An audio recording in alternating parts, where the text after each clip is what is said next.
All right, quick follow-up here from our morning session here. So we came into this morning, we were looking at these two levels right here, just the overnight high, overnight low. And what we were looking for was either a break to the upside that holds or a break to the downside that holds, or the inverse of that, a failed breakout or a failed breakdown. So when we were on our session this morning, it didn't exactly materialize within that time frame. But here you can see we did have this break right off the open here on very weak buying. Okay, so we had buyers coming in, closing, holding. There was no follow through. There was no acceleration of buyers happening here on this breakout. So I chose at this particular moment not to do anything. Finally, we oscillated a little bit around here and we came rolling back downhill. We had a failed breakdown here right at VWAP, caught into this passive trend stream here and into right at our bullish above, re-hit it by the tick and then rallied back up to this swing high, about a 15-point run. So let's take a look at that on the order flow chart. So here's the opening, right? Opening candle here, negative 21.13 on very weak buying that eventually did this. There was a little bit of absorption here, but you're going to have some of that right off the opening. You're going to have some wild orders that come flowing through here at this particular point in time.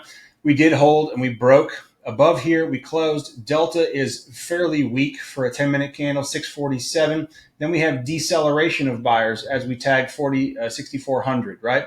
And then we have a little bit of a burst here right to target one and the weekly POC, which is 6,406. And then we start oscillating, okay?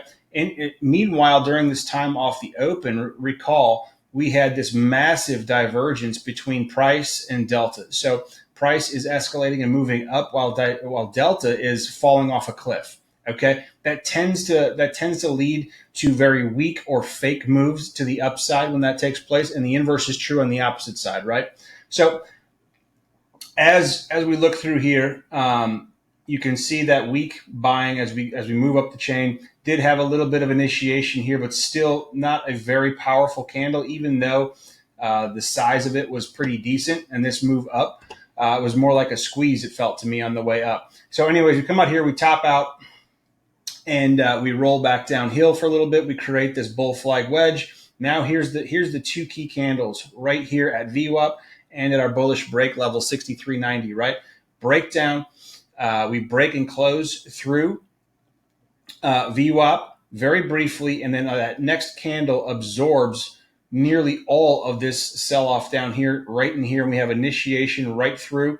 We have a double stack buy and balance right at the VWAP break, and then we close above here. Buy stop goes above here, and now we run all the way up here and tag our target, which was this swing high just above the POC, which we did about 30 minutes later. Okay, so that's a 15-point run there. That's what we were looking for to develop on our AM session this morning. Just didn't happen in that time frame, but that was the follow-up. So just wanted to give you guys a little brief take on that. Hey everyone, it's Dale here. I hope you enjoyed the video. If you like to trade alongside me and our team of prop firm funded traders every day, then click the link below the video and hop aboard. We are looking forward to trading with you.